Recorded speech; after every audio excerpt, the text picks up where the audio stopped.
It's winter.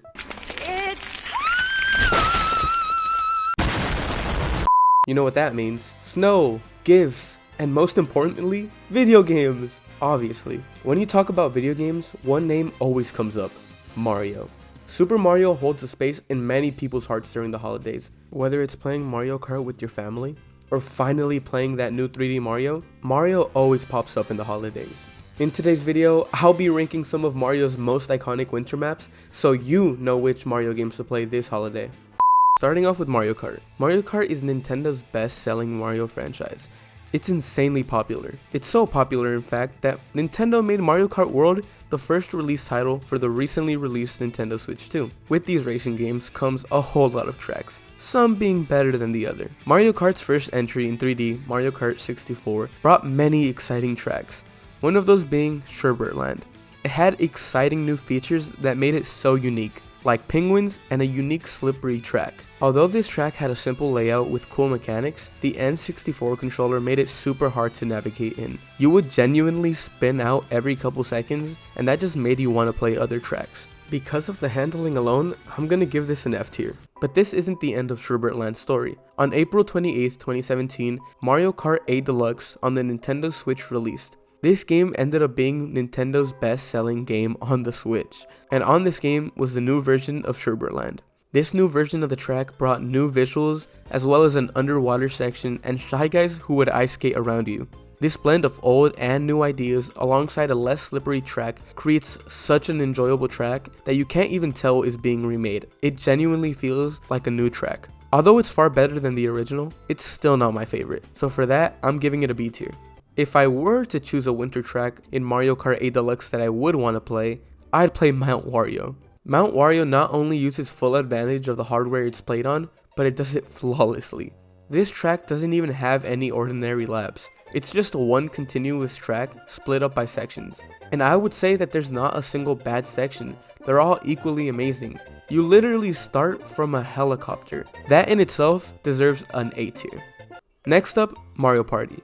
Mario Party 6 on the GameCube holds one of the most iconic winter maps in the franchise, Snowflake Lake.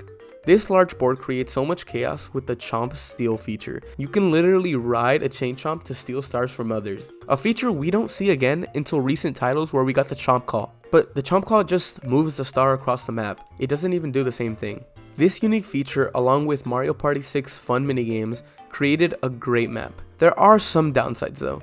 The large map actually made it pretty hard to use the unique Chain Chomp feature, since everyone was so far away from each other. Although it was unique, the steal feature was insanely overpowered. You can win the entire game in just one lucky round. This doesn't make the map bad by any means, but it definitely isn't the best. Because of this, it earns a respectable B tier. Now, if you're more of a platformer person, there's plenty of options for you to choose. New Super Mario Bros. Wii introduced the Penguin Suit, a power-up where Mario turns into a penguin and can swim faster and slide on his belly. This power-up is introduced in level 3-1.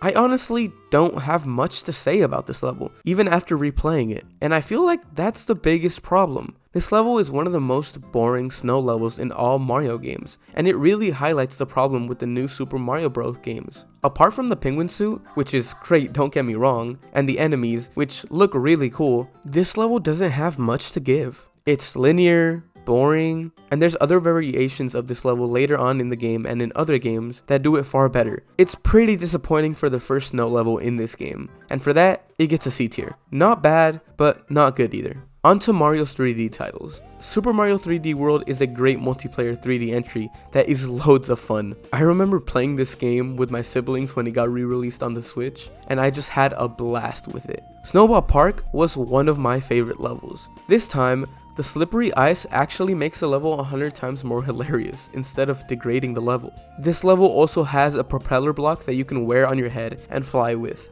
Using it while spamming crouch and moving forward, you can gain an insane amount of momentum and basically beat the level in like 10 seconds. It's so easy and so fun to pull off. While I wouldn't give this level an S tier, it for sure deserves an A, just for the memories alone. The last level I'll be ranking is by far the best, Cool Cool Mountain. Super Mario 64 was the first 3D Mario game and introduced worlds. Since the game couldn't have a bunch of unique levels due to hardware limitations, it created worlds with stars. stars that you would have to collect to progress throughout the game. Cool Cool Mountain had 8 stars. When I played this for the first time, I had a blast. This also introduced the penguins into the mainline Mario games, and they're even playable in the latest Mario Kart game.